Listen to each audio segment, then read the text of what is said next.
नमस्कार मित्रों, धीरेन्द्र बाबा को लेकर एक नए वीडियो में आप सभी का स्वागत है।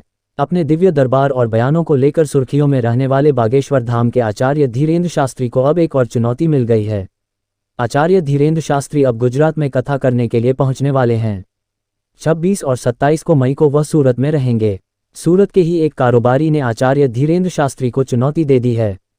हीरा कारोबारी का नाम जनक बाबारिया है। उन्होंने कहा है कि मैं 500-700 कैरेट के पॉलिश डायमंड को एक बंद पैकेट में लेकर जाऊंगा। अगर बाबा ने हीरों की संख्या बता दी तो मैं उनके चमत्कार को स्वीकार कर लूंगा और पैकेट बाबा के चरणों में रख दूंगा।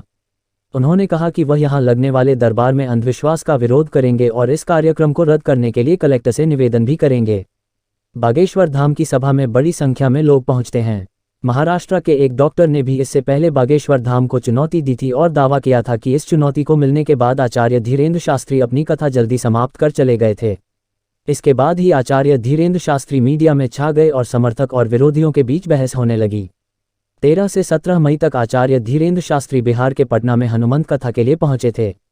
इस दौरान उनकी कथा में भक्तों की संख्या 30 लाख के पार पहुंच गई थी। भीड़ अधिक देखकर धीरेन्द्र शास्त्री ने लोगों से अपील की थी कि घर बैठकर टीवी पर कथा सुने। गर्मी बहुत है और भीड़ अधिक है, इसलिए पांडाल तक आने की कोशिश सब लोग ना करें। धीरेन्द्र शास्त्री भले ही राजनीति विषयों पर टिप्पणी ना करते हो, लेकिन उनको लेकर खूब राजनीति हो रही है। जहां जहां बागेश्वर धाम के आचार्य धीरेन्द्र शास्त्री जाते हैं वहां वहां राजनीति में गर्माहट बढ़ जाती है। बिहार में धीरेन्द्र शास्त्री को लेकर काफी बवाल हुआ। राजद के नेताओं ने विरोध करने के लिए अपनी फौज तैयार कर ली थी। बागेश्वर धाम के पीठाधीश्वर धीरेन्द्र कृष्ण शास्त्री के गुजरात दौरे से पहले विवाद खड़ा हो गया है।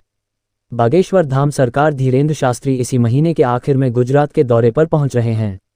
इसके तहत उन्हें सूरत, अहमदाबाद और राजकोट में कार्यक्रम करने हैं, लेकिन राजकोट में बाबा के दिव्य दरबार के आयोजन की तैयारियों के बीच धीरेन्द्र शास्त्री को चैलेंज दिया गया है। इसमें बाबा बागेश्वर धाम सरकार से कहा गया है कि वह बताएं कि राजकोट में नशा कहां से और किसके कहने पर आता है।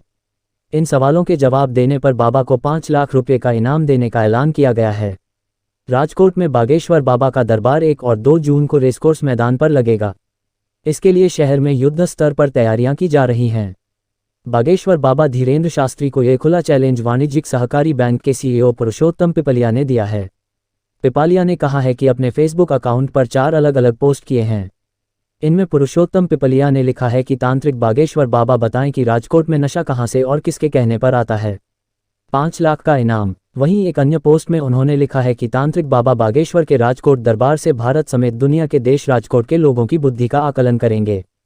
पिपलिया ने तीसरी पोस्ट में लिखा है कि राजनीतिक दलों ने हिंदू धर्म की ओट के तहत सनातन धर्म को विवादित करने की साजिश में बिन सनातन की सेना को लगाया है।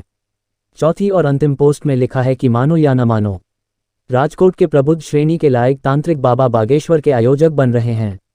बागेश्वर बाबा के दौरे से पहले भले ही उन्हें चैलेंज अभी दिया गया है, लेकिन गुजरात के विख्यात कथाकार मोरारी बापू पहले ही धीरेन्द्र शास्त्री से दूरी बना चुके हैं।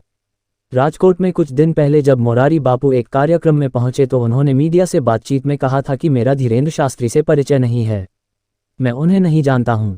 तो वहीं बागेश्वर धाम के पीठाधीश्वर धीरेन्द्र कृष्ण शास्त्री गुजरात के लंबे दौरे पर आ रहे हैं। वह अपने गुजरात प्रवास की शुरुआत सूरत से करेंगे और इसके बाद अहमदाबाद और फिर राजकोट में दिव्य दरबार लगाएंगे।